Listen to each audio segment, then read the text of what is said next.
It's like a real college course. This is technically college level course, college level math. Okay, so we're doing 5-1 today. We're going to be dealing with exponential functions. And we have, in our previous math classes, dealt with exponential functions. And in a way, we've done some of this year as well. So exponential functions have this form. Y is equal to A times B raised to the X, where A is the initial value. And B is the growth factor if B is larger than 1. And B is called a decay factor if B is less than 1. Now everybody, an initial value would be considered our initial value when X equals 0. So think about why that would be our initial value. So look, if I plug in 0, isn't B to the 0 power 1? So that's why A is our initial value. Does that make sense? Initially we're starting at 0, we're going to start at A, because B to the 0 would go away. And then our factor, a factor is what you multiply by. So are we multiplying by B each time? And then think about this. A lot of students make this error of taking A and multiplying it to B and then raising it to the X. But A is not raised to the X. That's why we can't actually put A and B together. Okay.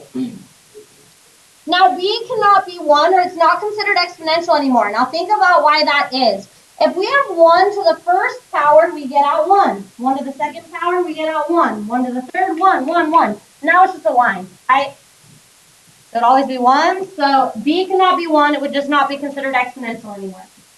Okay, we have seen this before. So I just want you to look down here. Don't write these down. Just look with me. Let's look at what our initial value and what factor. So isn't this one our initial value 3? So we plug in 0, we would get a 1 times 3 is 3. So there's our initial value. This is called a growth factor because we're multiplying by 2 each time. It's growth. 2 is greater than 1. So right here, my initial value is $20. You're initially starting with $20. And this is a growth factor because 1.10 is larger than 1. So it is a growth factor of 1.10, but how much is it increasing actually? 10% only, right? The 100% is the original $20 that fully back, and then 0.10 is 10 additional percent. All right, here's my initial value.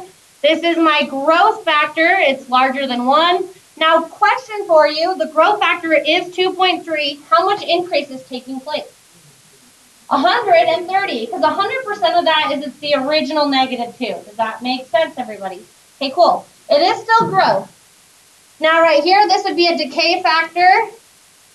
Here's my initial value. Now, how much? It is a decay factor of 0.20, but how much is it going down? 80% decrease, because we're only taking 20% of that 4, whatever it is, 4. Okay, everybody good with that? Okay, cool. Now we're going to graph this. Don't touch your calculator. We're going to do it by hand the first time. So everybody, 2 raised to the x power. Some interesting stuff happens here. I'm going to just start at, like, I don't know, -3, -2, -1, 0, 1, 2, and then 3. Okay, everybody think with me. If I plug in -3, that's this. 2 to the -3 power. We know negative exponents bases flip over a fraction, so this is 1 over 2 to the third, which is 1 over 8, correct? So look what I'm doing. I'm going -3 up a little bit. It wasn't negative, was it? Just had a negative exponent does not mean it's negative, correct? Yeah. Now let's plug in -2. So we have 2 to the -2 power, which is equivalent to 1 over 2 squared, which is 1/4. So now I'm going -2 up a fourth, a little bit higher. Plug in -1. What will we get? 1/2. Plug in 0. 1. Plug in 1. 2, plug in 2, plug in 3, we get. So watch me just graph that. You don't necessarily need to be taking notes on this. You're just kind of watching. Over 0 up 1, over 1 up 2, over 2 up 4, over 3 up 8. So it's looking like this. Now I want you to think about this. The further we get smaller and smaller here, if I plug in -4, we're going to get 1 over 16. If I plug in -5, I get 1 over 32. Aren't we just getting smaller and smaller and smaller? But never negative, right? So that is literally the definition of an asymptote. When your function is getting smaller and smaller and smaller, it's approaching the value. Isn't it approaching 0, but never going to be 0? So we have a horizontal asymptote at y equals 0 for exponential functions. So I'm going to continue the graph correctly because I know it's just going to keep getting smaller and smaller. Approaching 0. It's not going to cross. Okay, cool. Now I want you to take your calculator, go to y equals, and type in 4 raised to the x power. And then we will just look at the graph and then go to your table of values. So we don't have to do it by hand. So I'm just going to ask you a couple of values.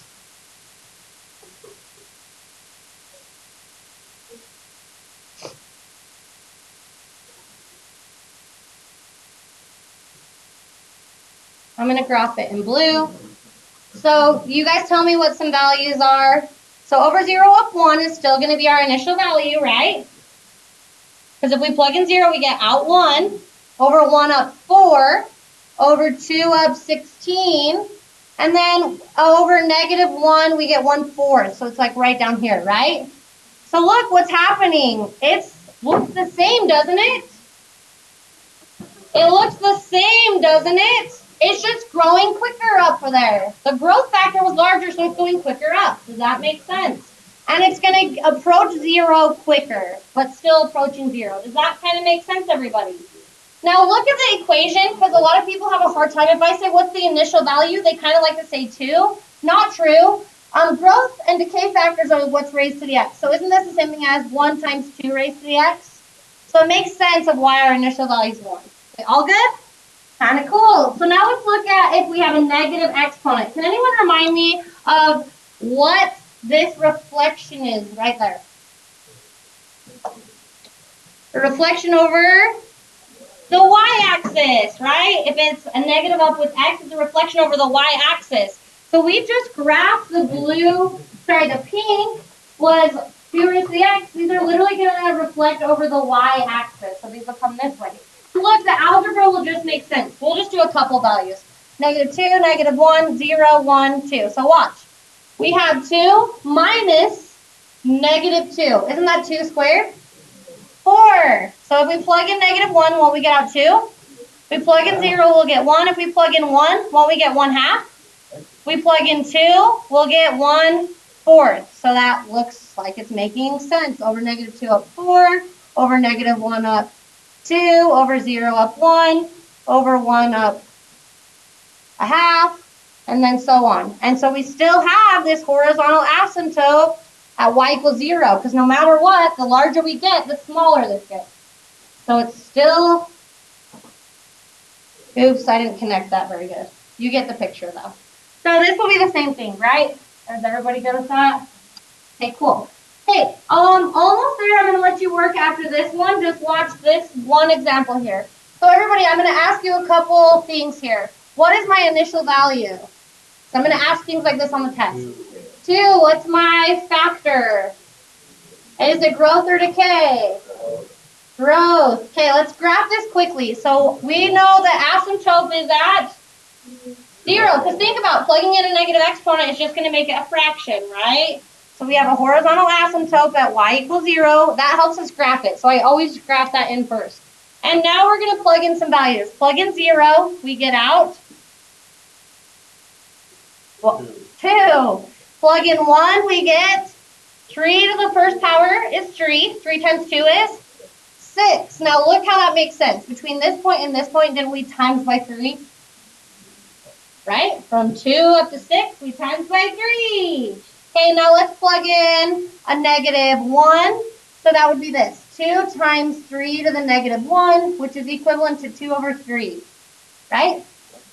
So that would be over -1 up a little bit. Now, because we know how asymptotes work, we can then just approach the asymptote. Pretty easy stuff. Hey, what's my domain? -infinity to infinity. What's my range? 0 to infinity. Should I include 0? No, it's just approaching it. What's my y-intercept? Yep, 0, 2. And as x, here's the calculus part. As x is approaching infinity, what's my function approaching? Infinity.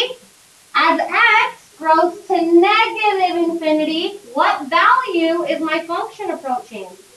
0. You guys are going to do so good next year. Okay, cool. Oh.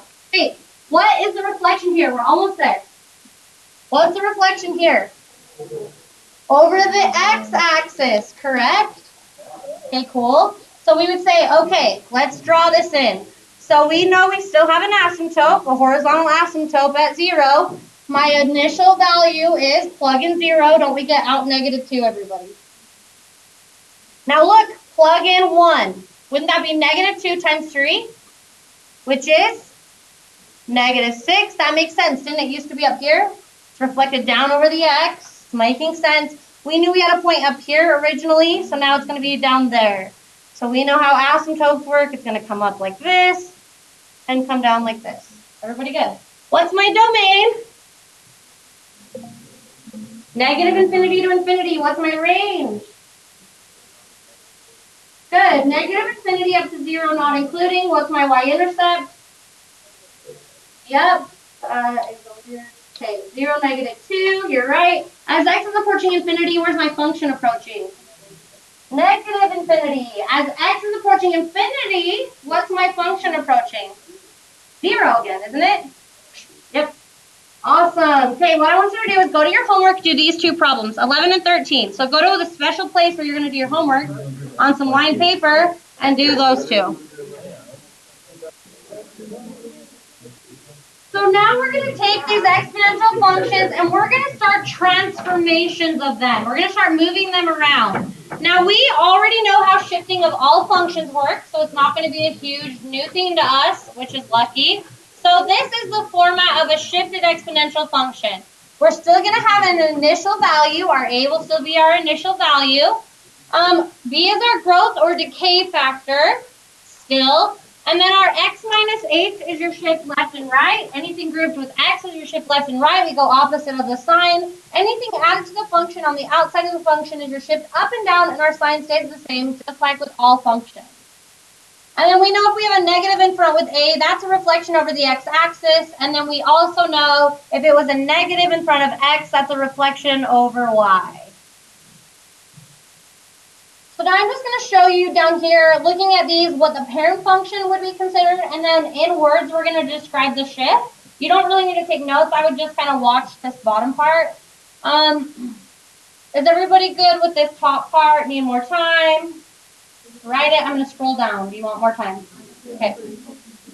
While you're writing that down, I do want to point something out. Be really careful when you have a reflection over the y-axis. It tricks people. Remember with the shift left and right? Because if we had this, for example, negative x, let's say we had 2 raised to the negative x minus 6, that negative would be a reflection over the y-axis. But before we determine the shift left and right, we got to factor that out. Factor out the negative, so this would actually be plus, so it would be actually still left 6. Okay, that tricks people. Okay, I'm going to scroll down now. So everybody, let's look at the parent function. So we're going to have to know what the parent function is. Now remember, parent function is the same type of function with no shifts.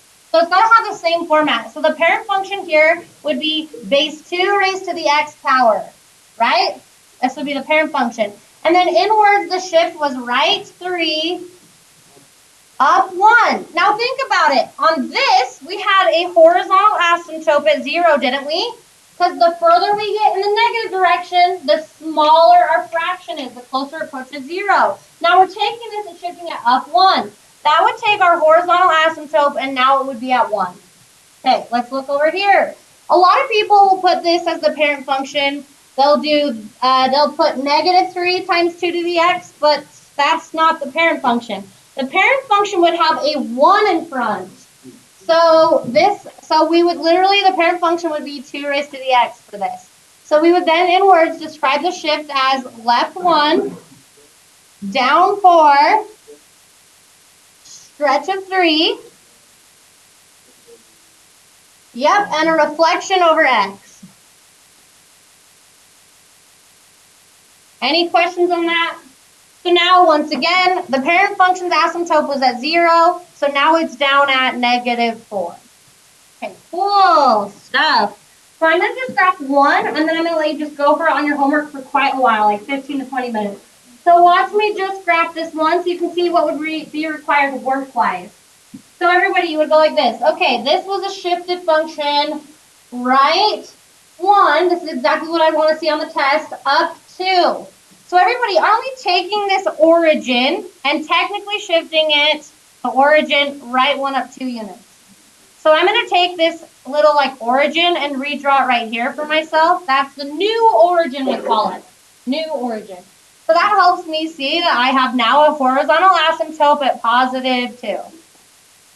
Now from there, we're literally just going to plot points. But I'm going to pick the plot points around the origin, the new origin. So I'm going to plug in 1 to begin with. So everybody, picture it in your head. 1 minus 1 is? 3 to the 0 is? 1 plus 2 is?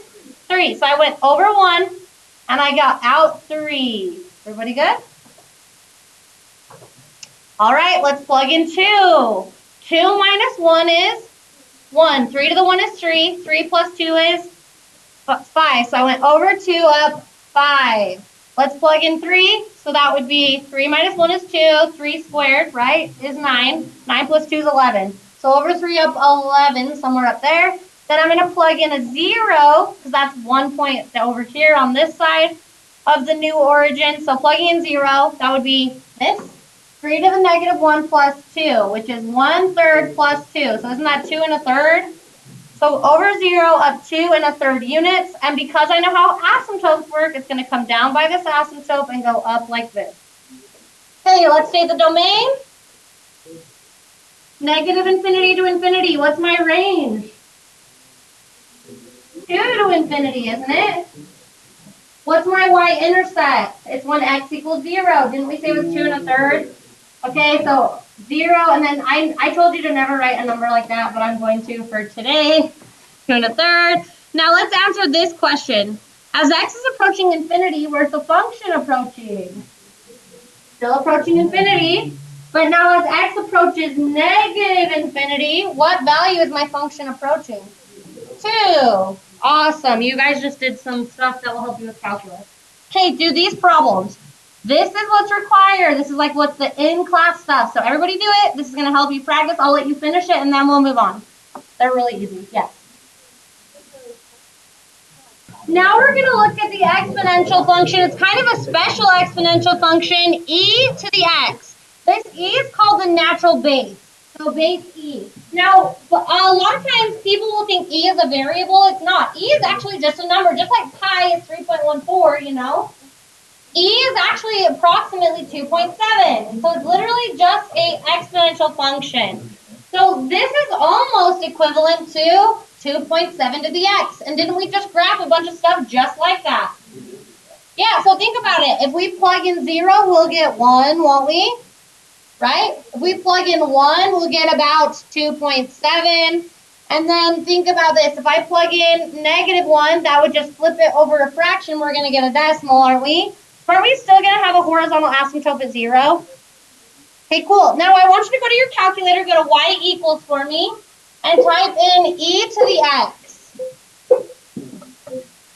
So look, it's is where the ln button is. So go to y equals and then type in second ln, and that's the e button, and then just do to the x.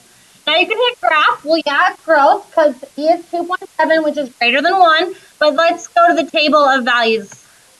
So now look, as you see, the further you go into the negative direction, the more it approaches 0.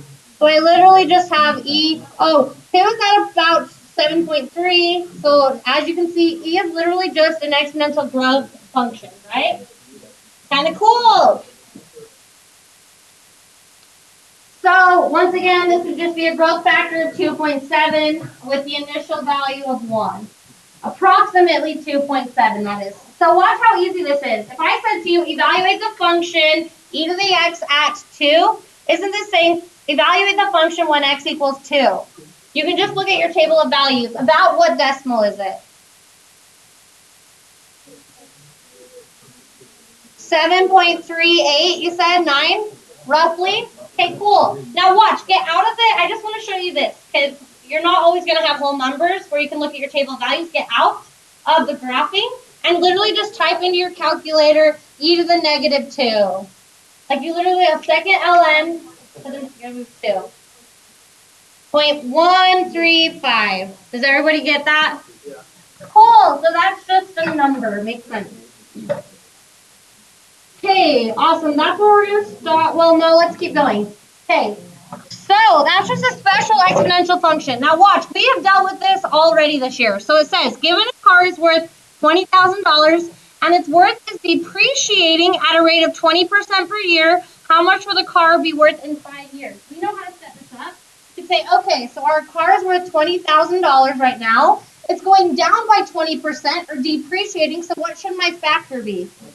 0.80, good, and then raised to the fifth, correct? So let's say if you bought a car today for $20,000 and decide to sell it in 5 years, if it truly is going down by 20% per year, and to be honest, it is very high in real life, car depreciation, how much money can you sell it for after 5 years?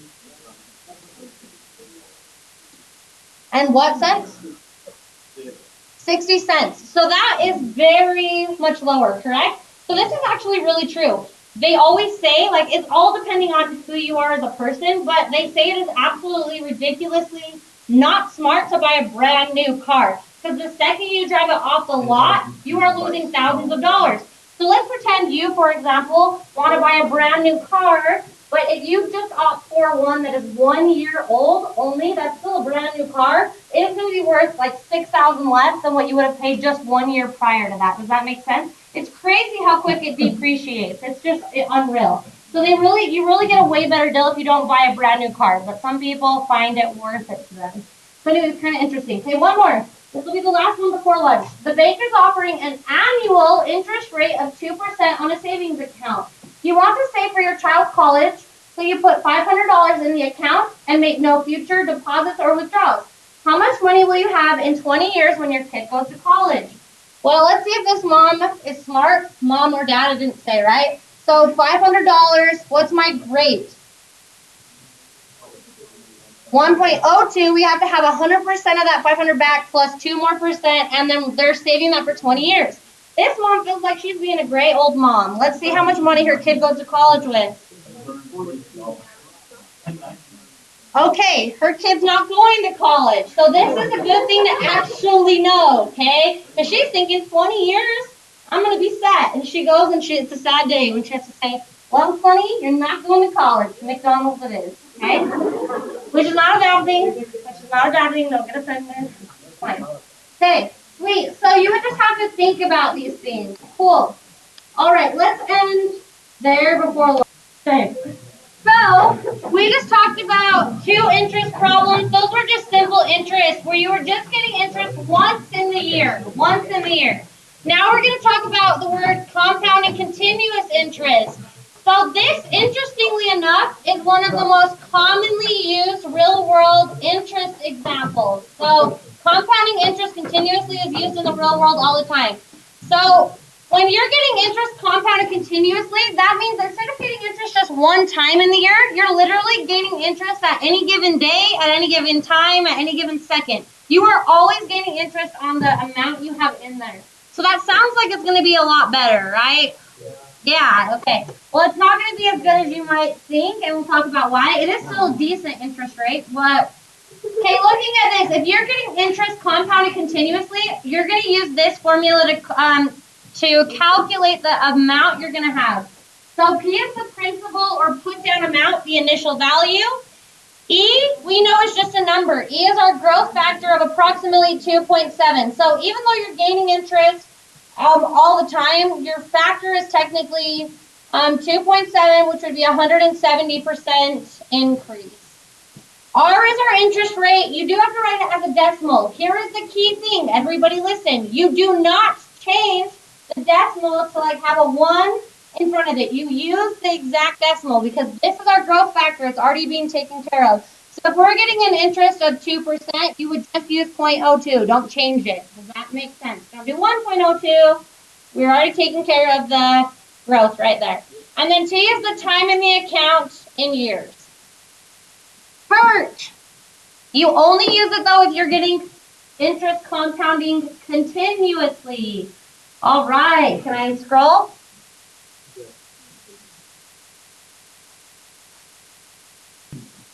So now here is another formula. So let's say that we're not just getting interest once in the year. Let's say you're getting it twice a year, or 3 times a year, or 4 times a year, 5, 6, 7, let's say 12 times a year. You've got to take into consideration that your interest is happening more than one time.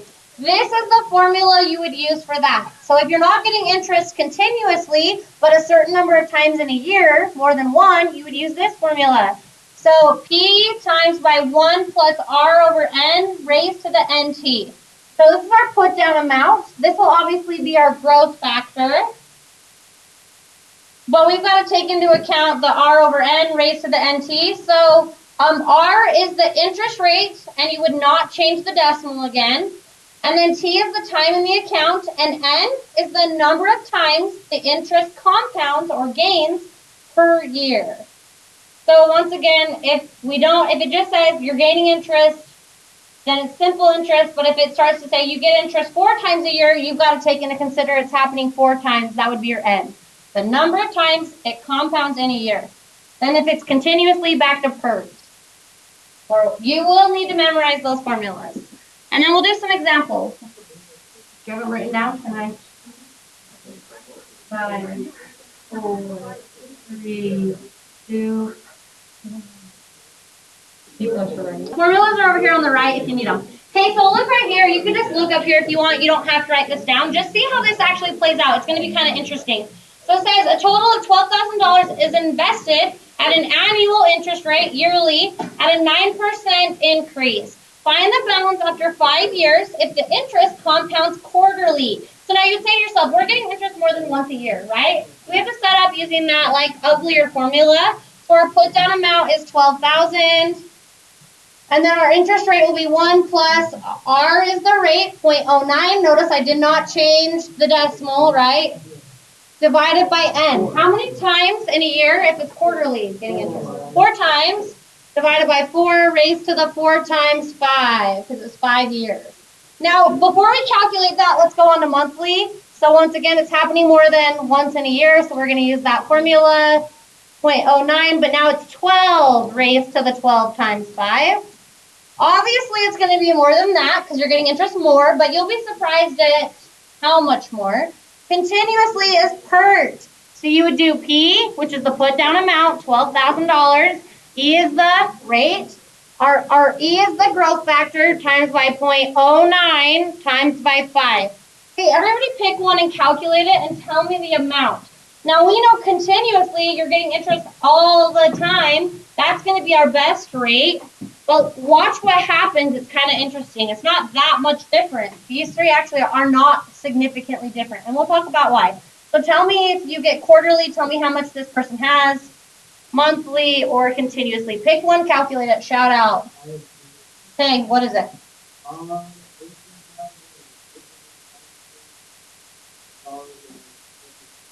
Okay, cool. So they went from $12,000 to $18,800. Not bad. Okay. Thank you so much. You're awesome.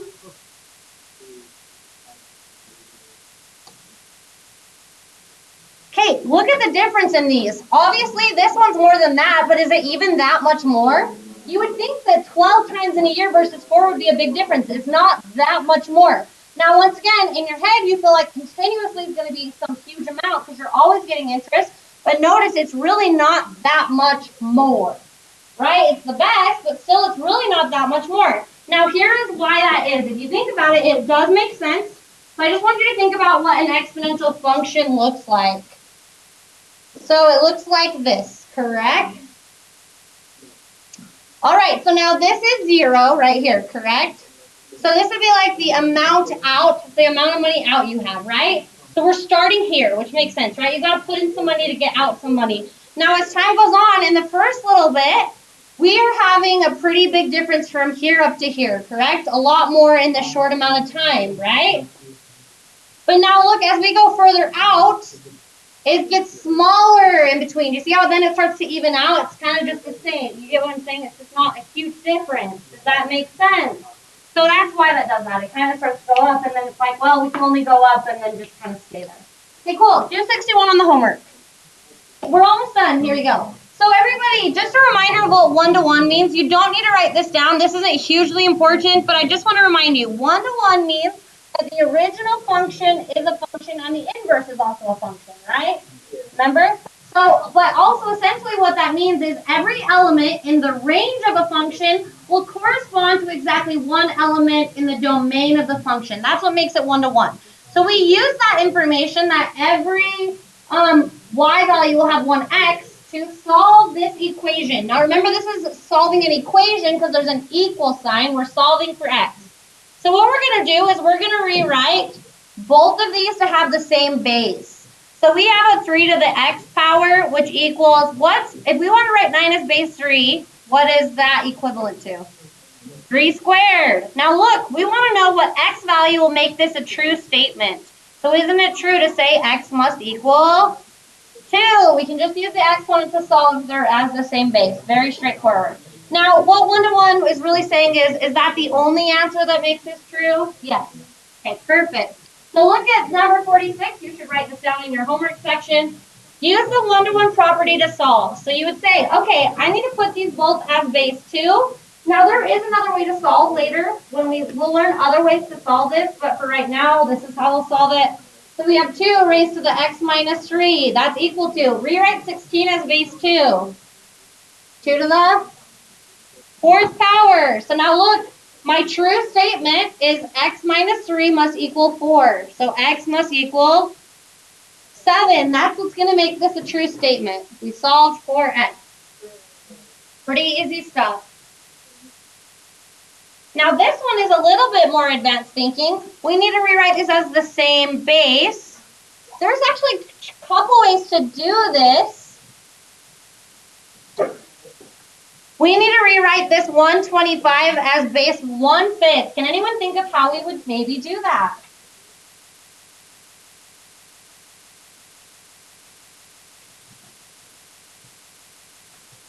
What exponent? You're saying negative. Yeah, I like that idea. Why are you saying negative? You're right. Because then it will take 5 and move it to the top. You guys are awesome. Yes, so negative what? Negative 3. Because 5 to the 3rd power is 125. Do you see how negative 3 would take 5 up to the top? Perfect. That is correct. So now look at my true statement. Isn't my true statement x plus 1 needs to equal negative 3? So then x must equal negative 4. Now watch. Oh, I actually taught this different last year. Now that I think about it, this is how I had them do it last year. I said, okay, well, let's rewrite this as a base 5 because that's easier to write this as base 5. So I would bring this up to the top. So over here, I'm going to write this as 5 to the negative 1. Isn't that the same thing as 1/5? And then x plus 1 right here. And that's equal to 5 to the 3rd power. Does everybody see? Now, wouldn't this negative 1 need to multiply there and there? So we have negative x minus 1 equals 3. So we'd add 1. Negative x equals 4. Divide by negative 1, and we get negative 4. It's just which one do you like better is the real question. You know? Cool. Okay, let's do a couple more. Number 50. Base E, base E. Nice, good to go, then that's easy. Our true statement is 2x minus 1 equals 4. We just solved for x. Add 1. 2x equals 5. Therefore, x equals 5/2, and we're golden. They're not all going to be that easy, though. Like this one, it's not that much harder, though. Like 52, our true statement is x squared plus 6 equals 5x. How do we solve a quadratic that we can't just square root? No. Yeah, we bring this over, get it set equal to 0, solve by factoring. X squared minus 5x plus 6 equals 0. We're going to solve the quadratic by factoring. What multiplies to be 6 and adds up to be negative 5. Good, don't be the person that gets tricked. Both of those, right? Negative, because then it has to multiply to be positive 6. So this factors to be x minus 2, x minus 3. Therefore, x equals 2. Therefore, x equals 3. This one has 2 solutions. Now, we know we're right, 100% right, because look, if I check my answers, it comes out correct. Like, look, e to the 2 squared is 4, plus 6 is 10, And if you plug in over here, 2, 5 times 2 is 10. E to the 10 equals e to the 10, true statement. Plug in 3. That would be 9 plus 6, which is e to the 15. Then over here, plug in 3, e to the 15. So we do know we've done this correctly. It does make it a true statement. All is good.